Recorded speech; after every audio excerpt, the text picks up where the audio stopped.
noches, queridos hermanos. Bienvenidos nuevamente a otro miércoles de enseñanza. Muchísimas gracias por estar con nosotros a las iglesias en Honduras, Tegucigalpa, Comayagua, San Pedro Sula, los hermanos que están en Ciguatepeque, en Copán y en Puerto Barrios. Eduardo, buenas noches. Buenas noches, papá, muy contento otra vez. Suena raro, ¿no? Bueno, buenas noches a todos. Muy contento, muy feliz. Otra vez, julio ya.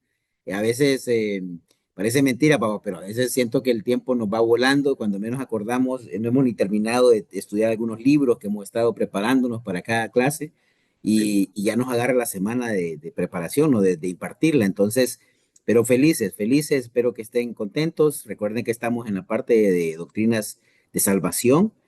Hablamos la vez pasada acerca del pecado, ¿no? Hablamos acerca de cómo esto afecta en el ser humano y la necesidad de entenderlo.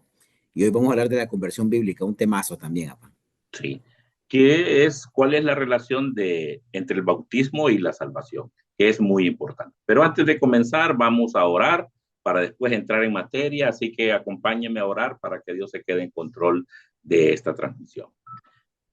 Buenas noches, Señor y Padre Celestial. Muchísimas gracias por permitirnos llegar a ti, Padre, a través de este medio para nuestras iglesias en todo Honduras y todos los hermanos que se encuentran en diferentes partes y a la gente de Guatemala también. Muchas gracias, Padre, por darnos este honor de servirte en este campo de lo que es la doctrina que vamos a compartir hoy, de los temas que hemos estado tratando de salvación, el pecado y ahora nos toca el bautismo, Señor. Gracias porque pones las palabras en nosotros y nos preparamos para que tú nos guíes correctamente para poder compartir este mensaje con todos los hermanos de nuestras iglesias afiliadas. Gracias nuevamente, Padre, y es en el nombre de Jesús que te oramos. Amén. Bueno, buenas Amén. noches a todos. Miremos a ver cómo está esta conversión bíblica y cuál es la relación entre el bautismo y la salvación. Ahorita voy a compartir. Siento un sonido ahí a veces, aparte, ¿te lo sentís? No. Vamos a ver. Pues no sé, no lo siento yo. No, o sea, entonces solo es mi lado, no hay problema. Te vamos a ver, share. Aquí estamos, miramos ahí la imagen. Sí, Sí, bien. Entonces, mira, bueno, este es un tema, un gran tema, en realidad, la conversión bíblica, o sea, cómo es realmente que una persona se une a Dios, cómo es que una persona queda dentro del pacto de Dios, en las promesas de Dios, y eso es lo que hablamos. Y hoy vamos a tener, porque hay un tema interesante en cuanto a la relación entre el bautismo y la salvación. Es un tema también que genera alguna polémica dentro de las denominaciones cristianas, porque a lo largo el bautismo ha sido practicado por siglos desde el comienzo, desde antes de Jesús. Juan el Bautista estaba bautizando, luego Jesús estaba bautizando también y la iglesia bautizaba también una vez Jesús ascendió y nos dio la instrucción. Pero quiero darles un dato interesante antes, para que encontré, ¿te acordás que estábamos hablando de sí, este tema? Quiero lo que vimos. entendamos nuestro contexto, entendamos el contexto. Miren, encontré esta imagen que me impactó y me puse a investigar un poco más. Eh, Imagínense, dice, de los países en Latinoamérica con más porcentaje de evangélicos. Y miren, ahí estamos punteando, hermanos. Estamos punteando, número uno, Honduras con un 43% de evangélicos. O sea, estamos hablando de una gran cantidad de la población, ¿no? Entonces estaba tratando de hacer unos números ahí, pensando, de hecho, si se fijan bien, el triángulo norte que le llamamos, ¿no? De Centroamérica, ¿no? Honduras, Sí, Guatemala, El Salvador están ahí los que más tienen, digamos, iglesias evangélicas en su país. Pero me impresionó y me puse a investigar un poco también en la Confraternidad Evangélica de Honduras. Ellos hablan más bien entre un 45 y un 55% de evangélicos en Honduras, o sea que se cree que en Honduras sí la mayoría, o sea, estamos hablando que en América Latina, por ejemplo, ustedes pueden ver que siendo Honduras el que tiene más cantidad de evangélicos y lo vemos, ¿no? Ustedes se dan cuenta, ustedes salen y ven iglesias por todos lados, ven en cada barrio, ven iglesias también evangélicas. Pero miren qué interesante que México es el último lugar. México es el que menos tiene y es interesante por México, digo, porque fue la misión de México la que vino a Honduras, ¿no? Entonces, mucho de sí. lo que tenemos también y aprendimos está basado en esta idea. Ahora bien, papá, ¿vos qué crees? Hace 30 años que empezó la iglesia, ¿cómo crees que haya sido estas cifras? ¿Las crees que han sido diferentes? Sí, claro que sí. Sí, había un arraigo mayor del movimiento católico y los evangélicos se ha crecido de una forma muy hacia arriba y los católicos se han ido solo como manteniendo y en algunos casos reduciéndose. Sí, Sí. Entonces pensemos algo, en 1995 que llega la misión nuestra de la Iglesia Integral de Cristo acá a San Pedro Sula, la primera en Honduras, digamos que el contexto de la ciudad era muy diferente. Era diferente en cuanto a su entendimiento doctrinal, digamos, a lo que creían, porque vean acá, vean la tabla que tengo acá, ojalá que no me tape bien la cámara ahí, pero es el porcentaje de personas que profesan una religión. Estuve buscando otros datos, entonces imaginamos, los evangélicos, 45%, los católicos romanos, 38%, o sea, andan, son bastantes también, pero menos. Hay otros como testigos de Jehová, adventistas, mormones y otros grupos que representan un 2%. Hay unos sin religión, un 10%, y otros que no especificaron, 5%. Ahí tenemos la población. Entonces, pero por qué compartirles esto en esta clase? Porque hay algo, hermanos, que tienen que entender de una forma u otra. ¿Por qué creemos nosotros? Nosotros lo hemos visto. ¿Por qué creemos en la importancia de la doctrina? ¿Por qué nosotros hemos insistido miércoles de enseñanza? Vea miércoles de enseñanza, hermano. Ve esos temas, porque son temas que vamos a un nivel diferente de profundidad, de una profundidad teológica mayor, para ir a la base, que usted entienda sus doctrinas, lo que cree, lo que piensa y tenga seguridad. Porque en realidad usted está inmerso en un mundo donde va a tener confusión. Va a tener confusión porque solo mira acá lo que tenemos. Y significa, mira este dato que diría yo, que sí. más del 85 de las personas, 85% de las personas que conozcamos y les compartamos la fe, tendremos que tratar temas doctrinales sobre su fe y la conversión bíblica. Será necesario, indispensable, no le dé vueltas. Más del 85% de las personas con las que usted comparta va a tener que tratar algunos de estos temas de confusión, porque alguno de alguna u otra manera estuvo ligado o no a una iglesia evangélica, a un catolicismo y tiene sus ideas, digamos, ya definidas. No se trata un tema de convencerlos entre decidir entre Jesús y el Islam. Pues no estamos hablando de eso acá en nuestra ciudad. Estamos hablando de que tenemos un enredo a veces en la doctrina, en la conversión bíblica. Pero empecemos por el inicio de la conversión bíblica. Nuestro entendimiento de la realidad del pecado, nuestro entendimiento de la verdadera conversión bíblica. Por ahí tenemos que empezar, porque esa es la evangelización. Entonces nuestra evangelización tiene que tener un fuerte contenido doctrinal y es por eso que es relevante. ¿Qué Sí, pensás, papá? muchas veces, y ese es el mayor problema que tenemos, muchas veces nos encontramos con personas que tienen otro tipo de pensamiento de lo que es el bautismo, podríamos decirlo. Y Sí. entonces viene la confusión y hasta nuestros mismos miembros se confunden porque no conocen definitivamente los temas doctrinales que tienen que ser básicos para nuestra fe y Así poder es. compartir realmente qué es lo que dice la Biblia acerca de una conversión bíblica. Totalmente. Entonces, imaginemos, hermano, ahora está conmigo, está con nosotros, ve la importancia de que entendamos la conversión bíblica, no se pierda, vea la clase anterior, la realidad del pecado, hablamos muy duro de lo que es y el efecto en el ser humano. Entonces, veamos, quiero hacerles un repaso, voy a hacer rápidamente. ¿Cuál es el entendimiento del bautismo, por ejemplo, en el catolicismo romano? El católico romano, para ellos este es el primer sacramento. Un sacramento es un símbolo, un signo de gracia que ha sido confiado en la iglesia y que la iglesia lo administra y lo imparte hacia la gente. Entonces, el primer sacramento para ellos es el bautismo.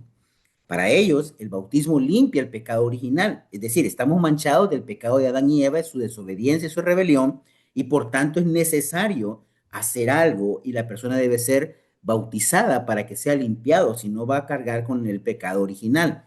Todos están de acuerdo en el catolicismo romano que ese es el momento en que se incorpora la persona a la iglesia, confiere el Espíritu Santo, es necesario para salvación, según el católico romano, le llaman que es la causa instrumental de justificación. Es decir, hacer un sacramento es la causa por la cual Dios obró para poder salvar a la persona. Dios determinó salvar a la persona a través del bautismo, es lo que dice el católico romano. Pero dicen también que no es necesario el entendimiento del que lo recibe. Es por eso que se puede practicar el bautismo infantil con la fe de los papás. Entonces bautizan a los niños para incluirlos dentro de la fe católica y se espera que este niño, a través de ese acto ceremonial, donde fue incorporado a la Iglesia Católica, pueda poder en su vida desarrollar pues alguna fe, ¿ok? Entonces veamos, esto es lo que digamos cuando usted va a tener una plática con un católico, tal vez el católico promedio no tiene ni entendimiento de esto. Tal vez bien usted le va a dar la clase acerca de lo que cree su iglesia, ¿no? Sí, Pero esto es, digamos, la base católica romana sobre cómo ellos lo comprenden. Ahora están los protestantes históricos, y me puse a llamarles así, porque son aquellos que salen de la reforma protestante y son iglesias históricas desde Lutero, los luteranos, los calvinistas, los anglicanos, presbiterianos, hay muchos de estos grupos. Para ellos, el bautismo es una ordenanza. Ya ellos, algunos ya no usan, algunos como creo que la iglesia anglicana, que es la iglesia de Inglaterra, que se separó de la romana, pero mantiene mucho la liturgia católica, para ellos tal vez siguen usando el término sacramento, y algunos también más, pero la mayoría lo ven como una ordenanza, es decir, es como un mandato, una orden que Dios dio de algo que tenemos que hacer, pero es un símbolo de la gracia que ya fue efectuada en la persona. Para ellos es como un símbolo de lo que ya ocurrió. O sea, no es tanto como un parte de lo que está haciendo Dios, sino más bien es como algo simbólico para representar de que yo ya tengo fe y confirmo eso nada más. También se creen que se incorpora a la iglesia, o sea, en eso estaríamos de acuerdo casi todos, que el bautismo es el momento en que la persona se incorpora a la iglesia, es como se ve en la escritura. Ellos lo ven como la señal del nuevo pacto, le llaman como que fuera una nueva circuncisión. Y creo que, bueno, perdón por mi error ahí, dice circuncisión, no me había fijado. Pero entonces pensemos, ¿recuerdan cuál fue la circuncisión para el pueblo de Israel? Fue el pacto que Dios hace un pacto eh, con Abraham, ¿no? Que es el pacto que nos trae a nosotros para todas las bendiciones, ¿no? Y Israel es el pueblo elegido de Dios. Y el pueblo elegido de Dios, los varones de 8 días de nacido eran circuncidados. Entonces, esa era la señal del pacto. Ahora, ¿esta persona iba a tener fe en el futuro? No lo sabrían. Algunos iban a ser rebeldes, algunos no, algunos iban a adorar a otros ídolos, a otros dioses falsos y no al Dios verdadero, pero es una señal. Entonces, para estos protestantes históricos es una señal de un nuevo pacto. No es necesario para salvación, para el protestante histórico, porque la salvación ya ocurrió antes, según ellos, y este es un símbolo nada más de lo que ya pasó. No es necesario para el protestante histórico, estos grupos que les digo, no es necesario un entendimiento del que lo recibe. O sea, algunos grupos, como estos protestantes históricos, siguen practicando el bautismo infantil, porque como no es necesario la fe y es a través de lo que llaman una teología del pacto. Hay un pacto de Dios y los padres ahora incorporan a sus hijos a través de la fe de ellos, como fue la circuncisión en el pueblo de Israel. ¿Ok? Así es como lo ven. Que vamos viendo las raíces, ¿no? Y finalmente, hablamos de los evangélicos que conocemos hoy, lo quise separar. En realidad, el protestante histórico son evangélicos también, los que mantienen la línea conservadora de creer que la Biblia es la palabra infalible de Dios.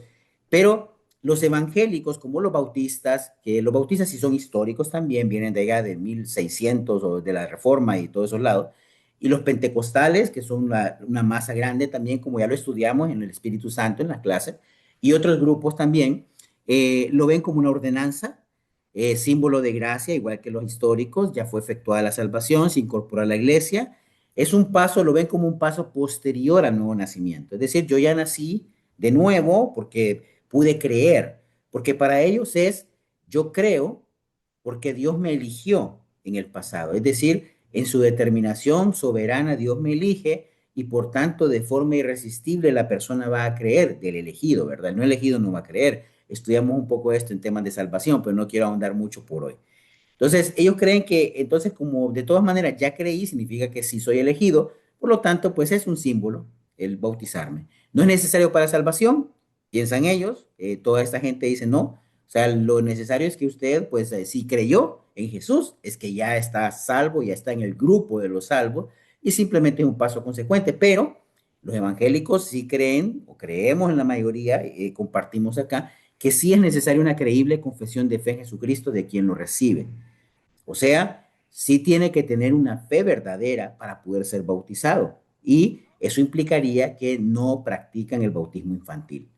Entonces, aquí ya vamos como alineados a más o menos lo que creemos. Entonces, para que vean, entonces, del 85% de los casos que enfrentamos a veces o que compartimos nuestra fe con otros, posiblemente encontremos estas ideas dentro de ellos, ¿ok? Entonces, bueno, no sé, ¿tenés algún comentario, papá? Porque lo hice así medio rapidín. Sí, sí, sí. Retornando, sí, fíjate que nos vamos a encontrar con ese tipo de personas y más con la tendencia de los católicos, porque ellos son el 38, nosotros somos el 45, entonces hay una relación de que va a haber más gente católica y también evangélica que tienen. Referente a cuando hablan de sacramentos los católicos, recordad que, y solo como referencia, ellos tienen 7 sacramentos: el bautismo, la confirmación, la no, sería la comunión, ¿verdad? Ujú. Confesión, la unción que tienen ellos, la orden sacerdotal y los matrimonios. Solo básicamente esos para ellos son los sacramentos. Lo que son los otros grupos ya protestantes, consideramos como ordenanza solo dos, que es el bautismo y la Santa Cena. Sí. Y eh, nosotros, nosotros como Iglesia Internacional no bautizamos niños, sí es necesario una creíble confesión de fe en Jesucristo para quien va a ser bautizado. Entonces, eso era básicamente lo que tenía. Gracias, papá. Sí, sí, son varios sacramentos, es cierto, y es cierto, los dos importantes ordenanzas, algunos siguen llamándole sacramento, aún dentro de los protestantes, es el bautismo y la Santa Cena o la comunión, Sí, como le llamamos nosotros sí. también. Entonces, bueno, pero ahora, ¿qué dice la Biblia? Vamos a la Biblia, papá. Entonces vamos a leer la que necesitamos, la de hierro, la que expresa más claramente este tema. Recordemos, para entender una doctrina tenemos que buscar los textos primero que hablan claramente y directo. Entonces, papá, ayúdame con Hechos 2:36. Ok. Por tanto, que todo Israel esté bien seguro de que Jesús, a quien ustedes crucificaron, Dios lo ha hecho Señor y Cristo. Cuando oyeron esto, todos se sintieron profundamente conmovidos y dijeron a Pedro y a otros apóstoles: hermanos, ¿qué debemos hacer? Arrepiéntanse y bautícese cada uno de ustedes en el nombre de Jesucristo para perdón de sus pecados, contestó Pedro, y reciban el don del Espíritu Santo. En efecto, la promesa es para ustedes, para sus hijos y para todos los que están lejos, es decir, para todos aquellos quienes el Señor, nuestro Dios, llame. Y con muchas otras palabras les exhortaron insistentemente: sálvense de esta generación perversa. Entonces, si podemos profundizar en la escritura, ¿qué estaba pasando aquí en Hechos 2:36? Esto creo que era en Pentecostés, sí, ¿verdad, Eduardo? Sí, Sí, posterior. sí, en Pentecostés. Estaban reunidos todos, ahí sucedieron milagros espectaculares y sintieron conmovidos, dice. ¿Por qué? Porque el mensaje fue predicado y llegó a cada una de las personas. Entonces, al sentirse ellos desprotegidos, preguntaron: ¿y qué hacemos nosotros? ¿Qué debemos hacer?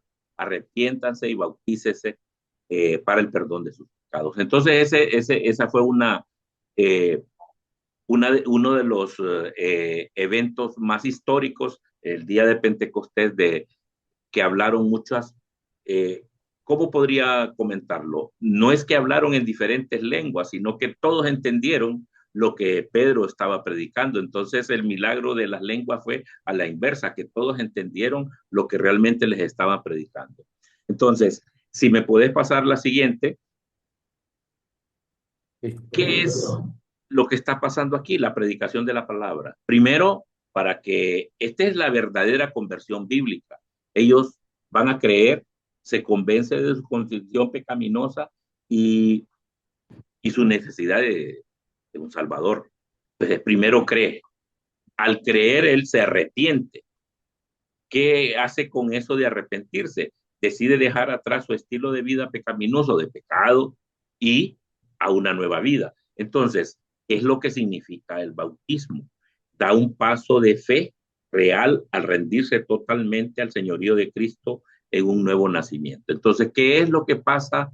Eh, Esto es la conversión bíblica. Primero tenemos que creer, tenemos que predicar el mensaje. Nosotros en nuestra congregación lo que hacemos es que compartimos un grupo de estudios bíblicos para que la gente empiece a creer, crea, se arrepienta de sus pecados y luego procedemos al bautismo. Eduardo.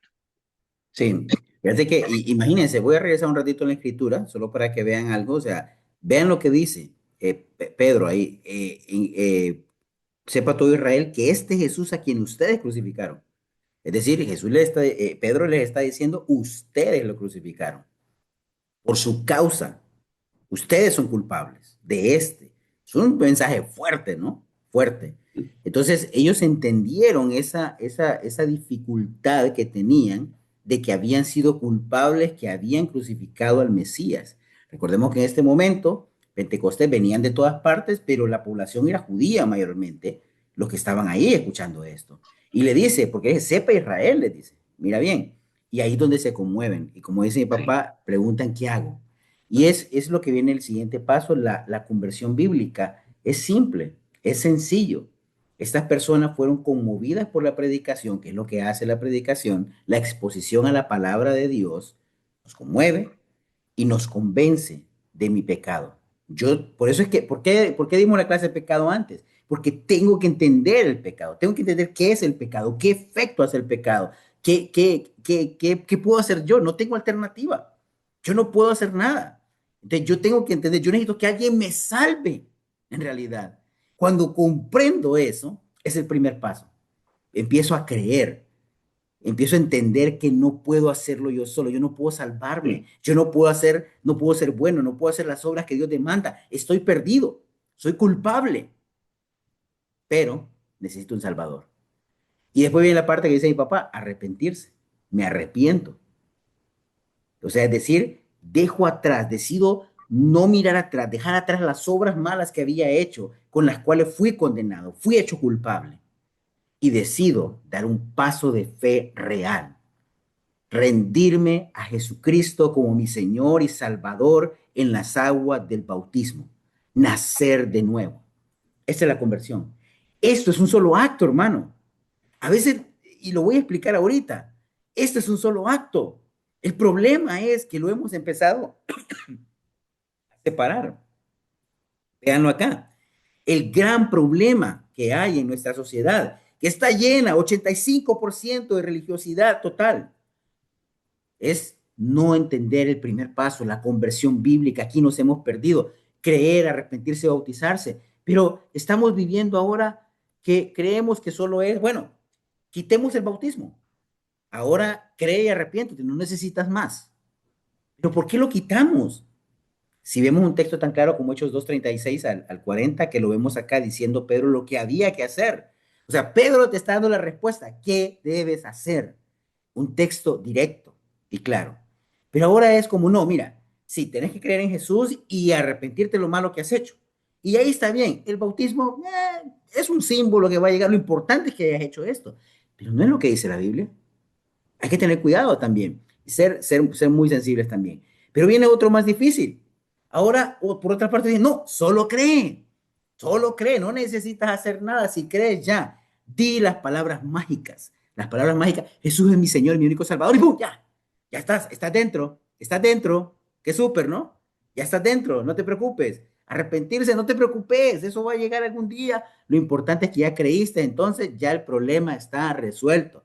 Ya tu problema de culpabilidad, tu problema de condenación, todo está resuelto porque creíste. Hey, pero nos hemos olvidado, esto es una conversión incompleta. ¿Solo creer? Sí, pero es un solo acto. Hemos desmenuzado un solo acto. Pero viene la otra parte y dice, no, solo deja de hacer las cosas que estás mal y empezamos a enseñar casi arrepiéntete de corazón de lo malo que has hecho y haz lo bueno. Y aquí vienen otros predicando un evangelio de obras, como arrepiéntase de lo malo y haga lo bueno, y si usted hace lo bueno, Dios le va a ver, y de repente Dios saca una media ahí, y como tal vez con 70, 60 puede pasar, pasa de pechito y no hay ningún problema, arrepiéntase nada más de lo malo que ha hecho, pero no tiene que creer en nada y todo, no necesita Jesucristo, no necesita eso, porque viene la otra parte también. pero hemos desmenuzado, hemos despedazado la conversión. Y este es un tema importante, hermanos, que necesitamos restaurar. En este 85% de la población que ya dice creer y que ya está convencido que su tradición religiosa es la verdad y está en paz. No digo que no somos mejores que nadie, hermanos. Somos una iglesia imperfecta, aún a los amigos que nos están viendo, personas que tal vez nos siguen en las redes y que no son miembros de nuestra iglesia también. No somos una iglesia perfecta. Queremos ser responsables con el estudio de la palabra de Dios y queremos traerle argumentos razonables para su análisis también, que entienda. Pero viene otra también que podemos hasta caer nosotros mismos, que solo el bautismo, con que te bautices, el bautismo es el que te salva. Hay que estar bautizado. Hey, pero yo estoy bautizado, no tengo problema, estoy bautizado. Y hemos creído y hemos empezado a separar, a combinar, a aislar, y esta es la tremenda confusión que se ha creado cuando en el origen de Hechos 2:36 al 40 vemos claramente, creen, arrepiéntanse y bautízanse. Conversión bíblica. Vemos la diferencia, hermanos, vemos cómo estamos a veces y a veces podemos, imaginar, y viene por otra parte, ahora estamos recontra enfocando, bueno, yo me bauticé, yo participé de esa ceremonia de bautismo, entonces yo estoy bien. Cuidado, la conversión bíblica puede ser que usted no haya tenido una conversión bíblica y usted tiene que regresar a la Biblia y seguir los pasos que Pedro ha dejado. Fíjense que nuestro movimiento, que pertenece al movimiento de restauración americano, eh, he compartido eso en San Pedro Sula. La base evangelística, Walter Scott, que era un evangelista del movimiento Stone Campbell, que es de donde venimos nosotros, en 1827, él hizo esta fórmula básica, que era, digamos, lo que enseñaban hasta los niños. Y él les ponía las manos, los dedos de las manos y les decía, bueno, 5 cositas tienen que saber. Bueno, uno, fe, arrepentimiento, bautismo, perdón de pecados, Espíritu Santo. Y para él esa era la conversión. Mira qué interesante. Fe, creer, arrepentirse, bautizarse, y eso trae consigo el perdón del pecado y el Espíritu Santo. Era como el entendimiento doctrinal, era la fórmula doctrinal donde consolidaron un bautismo que estaba vinculado al perdón de pecados e inicio de la vida cristiana. Y en ese momento, a través de ese acto de fe, arrepentimiento y bautismo, ese acto era el que sellaba la promesa o sella la promesa en el entendimiento de Walter Scott, y para nosotros también es el que sella la promesa de Dios hacia nosotros de una vida nueva, de un nuevo nacimiento y de todo lo que Él ha dado para salvación nuestra. Entonces vemos acá, vemos qué interesante todo esto, cómo a veces hemos ido distorsionando, y ustedes saben, el ser humano somos así. Lo vimos en la clase del pecado, la mente distorsionada. Vamos distorsionando hasta lo bueno, hasta lo bueno. Está claro, pero quiero enredarlo. No lo enredemos. Vivamos una conversión bíblica. Ese es un llamado también para todas nosotros y nosotros tenemos que enseñar esto también con convicción. El llamado a la conversión bíblica es una de las cosas necesarias. Ese es un problema real para nosotros porque tenemos que lidiar con esto como hondureños por la religiosidad que tenemos. Tal vez para otros contextos, otros países, más, digamos, si son allá México, que tienen la mayoría del catolicismo romano, por ejemplo, tienen que lidiar con una sola situación, pero nosotros estamos lidiando más con, digamos, similitudes, pero diferencias también que tenemos entre grupos y otros. Entonces, básicamente, esta es nuestra parte, ¿no? Entonces, ¿vamos a seguir viendo unas escrituras, papá? ¿O querés opinar de este? ¿O pasamos a la Sí, escritura? no, fíjate que quiero hacer algunas manifestaciones y si pones la otra, la anterior de las escrituras, de la diapositiva, esta conversión incompleta. Fíjate que nos preguntamos generalmente por qué hay un montón de gente que dice que es cristiana y realmente hablan como un sanitario, ¿va? O sea, eh, pasan maldiciendo gente, o sea, solo es que dicen. Entonces ahí es donde comprendo yo que la conversión de ellos fue incompleta, porque fíjate que hay algunas manifestaciones de la conversión incompleta. Quiere decir que una persona que no creyó realmente la fe en Jesucristo, tiene una doble vida, ¿va?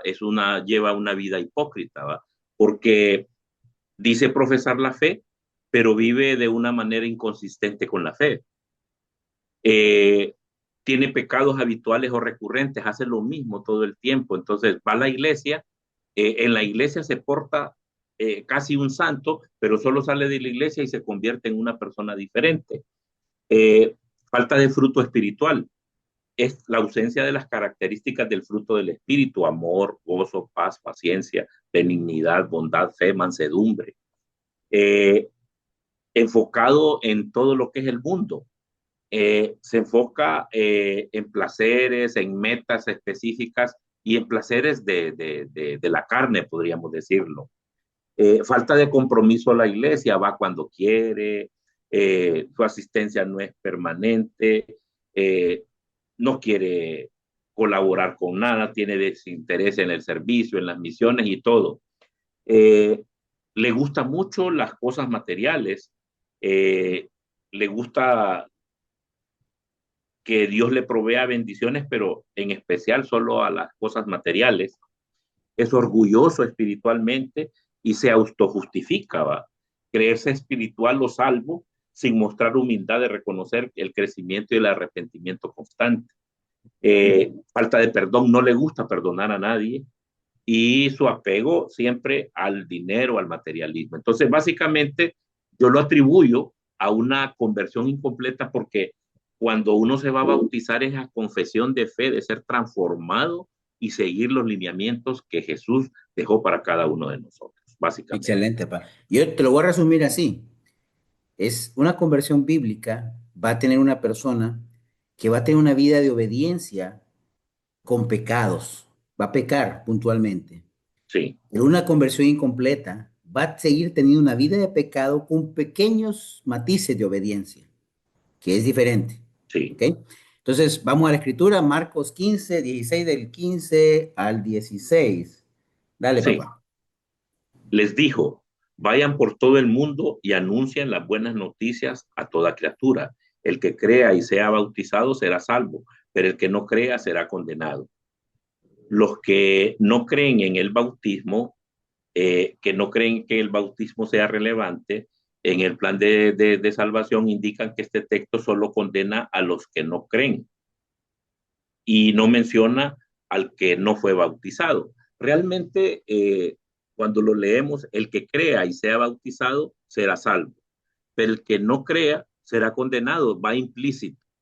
Quiere decir que si no creíste, no vas a querer ser bautizado, porque si creíste vas a ser bautizado. Si no cree, va a ser condenado automáticamente. Entonces, eh, ¿qué podemos? Aquí lo que da la primacía es la fe en Jesucristo, que es el requisito indispensable y fundamental para la salvación. Es el punto de partida del viaje del creyente. Ese es lo más importante para mí. Eh, no sé, o sea, a pesar de muchas cosas y muchos tratamientos que puedan creer darle a esta escritura, eh, lo básico es creer y tener fe en Jesucristo. No sé si podemos pasar a la otra o si tienes algún comentario, Eduardo. Sí, no, Eh, está claro, Sí, papá. Evidentemente, o sea, el hecho que diga el que no crea es porque el que no crea no se va a bautizar, evidentemente. O sea, es implícito, como vos lo decís, no, no debe de estar, porque yo he escuchado personas que han dicho, mira, pero es que aquí dice que crea y sea bautizado será salvo, pero dice que el que no crea será condenado. Entonces, porque solo creer es importante, el bautismo no. Entonces, esto me está demostrando que el bautismo no es tan relevante. No, sí, no, no.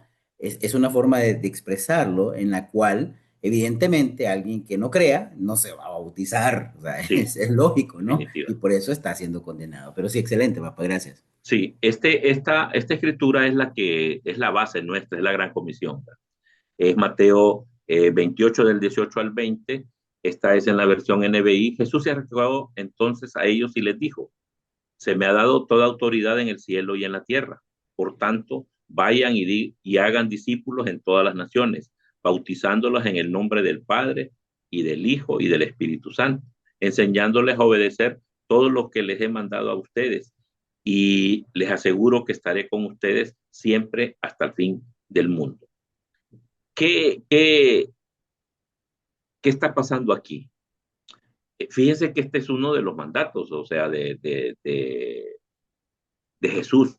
¿Y cuándo pasa esto? Si ustedes miran, este es cuando ya Jesús está resucitado. Esto no lo dio antes. Recuerden que nosotros solo tenemos los dos sacramentos, la Santa Cena que sí la dio físicamente, que fue la última cena de él, y este mandato de ser discípulos y bautizarlos. Este ya Jesús ha resucitado y está dando las instrucciones a sus discípulos. Entonces aquí está la soberanía de autoridad de Cristo. El pasaje comienza con la majestad de Jesús en su autoridad y fundamentando la misión, ¿va? Y su presencia es la garantía del cumplimiento. O sea, él ya había muerto y está dando esta instrucción a sus discípulos. La universalidad de la misión, ¿qué quiere decir? Que vayan a todo el mundo. Y entonces recuerden de que la religión judía era exclusivamente para el pueblo judío. Ahora dice, vayan a todo el mundo y háganlos mis discípulos. Y el último, enséñenlos a obedecer, que es lo más difícil de hacer obedecer a las personas. Eh, y hay una parte bien importante que aquí menciona y que es de mucha importancia para nosotros los que somos cristianos, trinitarios, que es el nombre del Padre, del Hijo y del Espíritu Santo. La Trinidad es parte de la ordenanza que él dio. Y la promesa de la presencia de Cristo que va a ser hasta el último día. Así que, Eduardo.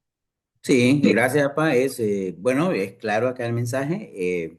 Jesús dijo, háganos discípulos, háganos personas que tengan una fe creíble, bautícenlos. Evidentemente no puedo hacer un discípulo a un bebé, no le puedo enseñar, no puede dar una declaración de fe, no puede decidir seguir a Cristo. La persona decide, quiero seguir a Cristo, estoy con problema, no tiene conciencia, aún el niño, no tiene la conciencia, se bautiza, entonces esto es una clara mención de un bautismo de un adulto consciente que decide seguir a Cristo y que da el paso de fe donde hace que Jesús sea su Señor. Y posteriormente la enseñanza, ¿no? Que eso es lo que viene en delante. Y bueno, también viene este caso, Lucas 23, 39, 43, que ha sido uno de los más debatidos y dicen, algunos quieren decir, bueno, esta es la demostración final de que el bautismo es irrelevante para la salvación. Dice uno de los criminales ahí colgados, Jesús crucificado, empezó a insultarlo. ¿No eres tú el Cristo? Sálvate a ti mismo y a nosotros. Pero el otro criminal lo reprendió. ¿Ni siquiera temor de Dios tienes, aunque sufre la misma condena? En nuestro caso, el castigo es justo, pues sufrimos lo que merecen nuestros delitos. Este, en cambio, no ha hecho nada malo. Luego dijo, Jesús, acuérdate de mí cuando vengas en tu reino.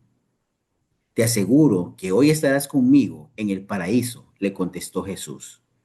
¡Wow! Entonces, he visto predicadores que usan este pasaje y hacen digamos, esta especie como de broma, ¿no?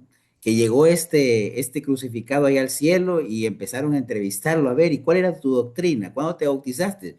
¿Bautismo? ¿Y qué es el bautismo? ¿Y cuál era tu doctrina? ¿Eras calvinista? ¿Eras católico?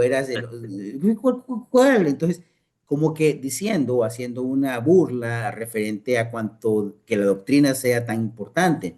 Y si bien es cierto, no necesitamos ser eruditos para poder salvarnos, porque no lo demandó Dios para salvación, pero sí demandó que nos preparemos y aprendamos a obedecerle. Entonces, una cosa lleva a la otra. En este caso en particular, veamos el caso, un criminal que está consciente de su culpabilidad. Entonces, tenemos a alguien que está acá, que está arrepentido porque alguien dice, el castigo es justo. Realmente lo que yo recibo, estoy consciente que lo merezco.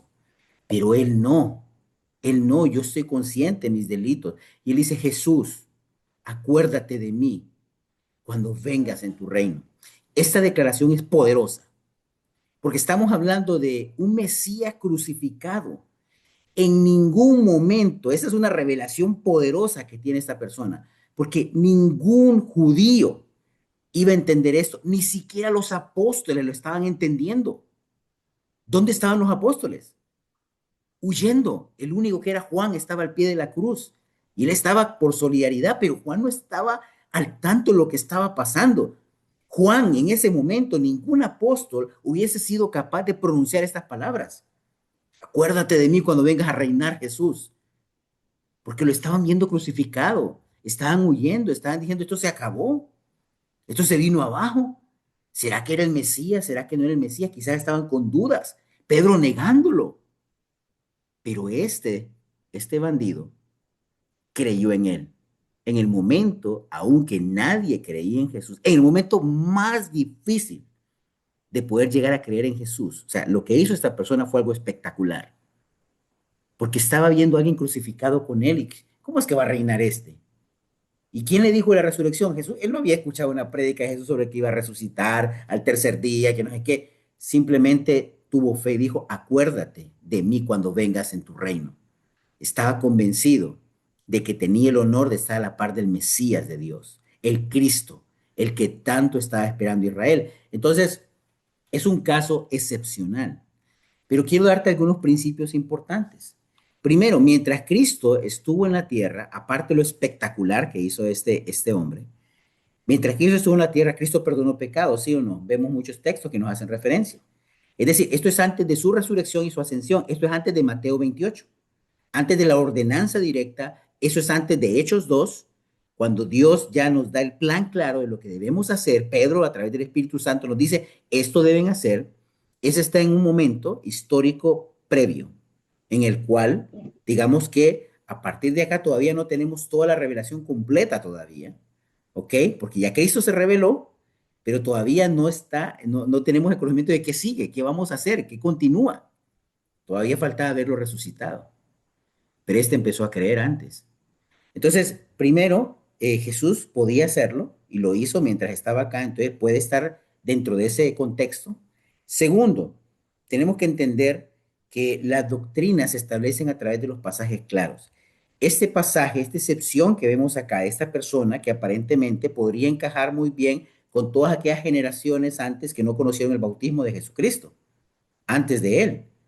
Sería lo más lógico, pero no puede decir que este pasaje, estos pequeños versículos, están diciendo de que todo lo que enseñaron los apóstoles posteriormente está errado con relación al bautismo, con relación a la conversión bíblica. ¿Me siguen? Entonces, el patrón bíblico es claro y nuestras doctrinas se construyen con solidez con el patrón bíblico, no con una excepción. Una excepción, tomar un pasaje que es una excepción de algo que es usual, es común, no es la forma correcta de tener una interpretación bíblica adecuada. Entonces, también estaríamos cometiendo un error de interpretación, de creer que la excepción lo define. Y estaba pensando, ¿será que entonces Jesús, o creen que ustedes que Jesús en este momento estaba dando una clase acerca del bautismo? No, no estaba en una clase acerca del bautismo. Los pasajes, cuando yo quiero aprender de un tema en particular de la Biblia, voy a los pasajes que hablan directamente de ese tema y me instruyo a través de ellos.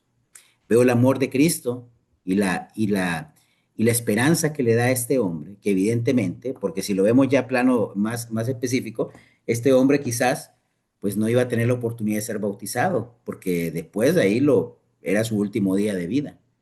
Entonces tampoco es que Jesús iba a entrar viéndolo técnicamente, esto es Sí. un extra, ya te dije las partes sólidas, pero esto es un extra, Jesús obviamente lo iba a salvar porque fue el que creyó cuando ni siquiera sus apóstoles creyeron en él. ¿Lo vemos? Entonces, finalmente, voy a terminar acá casi mi participación, que tenemos que evitar dos errores. No podemos hablar todo lo que hicimos del bautismo, ya llevamos algo de tiempo, pero queremos dejarte algunas cosas para que ustedes mismos lo estudien, vuelvan a ver esta clase. Podemos cometer un error de subestimar el bautismo, que es lo que está pasando en nuestra sociedad. Creer que el bautismo solo es una ceremonia religiosa sin relevancia en la obra salvadora de Dios y en la conversión bíblica. No, el bautismo no es importante, es casi un elemento decorativo, es una cosa que ya pasó mi salvación, entonces no lo necesito. No, en realidad vean el simbolismo, el bautismo tiene tanto, es el sello, es el pacto, es el simbolismo que Dios nos ha dejado para darnos certeza de las promesas de Él, del Espíritu Santo, porque necesitamos tener algo palpable también para llenarnos de convicción y de fe, saber nuestro nuevo nacimiento, cuándo fue. Sin el bautismo en realidad no sabremos jamás cuándo fue que nacimos de nuevo, porque estaríamos pensando, bueno, ¿será que aquel día que oré allá en aquel lugar? ¿O será porque así está la gente ahora? Yo estoy convencido. Yo nací de nuevo el día que fui sumergido en las aguas del bautismo. Ese día decidí que iba a entregar mi vida a Cristo, e hice mi confesión de fe y decidí seguirle. Ah, que ya estaba haciendo cambios, ya creía en él, ya me sentía mal, ya estaba culpable, ya me sentía terrible de mis pecados. Pero ese día decidí vivir para Jesús. Y está el otro caso también, que podemos sobredimensionar el bautismo y creer que la ceremonia de inmersión en agua es lo que nos salva. Que ahí tenemos que tener cuidado también. No es el agua, no es la ceremonia, es la fe, el arrepentimiento y el paso que damos de unirnos y rendirnos al señorío de Cristo en las aguas del bautismo. Pero el bautismo no es, o sea, no es la ceremonia en sí. Tenemos que entender, evitar caer en estos errores y ser muy sabios al momento de hablar de ello. También porque en el contexto religioso en que tenemos, del 85% de nuestra población, vamos a tener este problema serio que lo vamos a enredar y lo vamos a apartar. Papá, ¿algún comentario? Sí, fíjate que eh, estaba haciendo la relación de ladrón cuando está Jesús crucificado. Y mucha gente, como decía vos, agarra, bueno, si ese ni siquiera no se bautizó, pero la gracia soberana de Dios, cuando habla de la salvación del ladrón, es porque él se arrepintió. Y es un ejemplo supremo de gracia inmerecida de Dios. Eh, Ese ladrón no tuvo obras, no tuvo rituales o un largo proceso de discipulado, solo tuvo fe y arrepentimiento sincero en el último momento de su vida. Entonces, cuando sobredimensionamos el bautismo, puede producirnos esto. O cuando lo subestimamos también.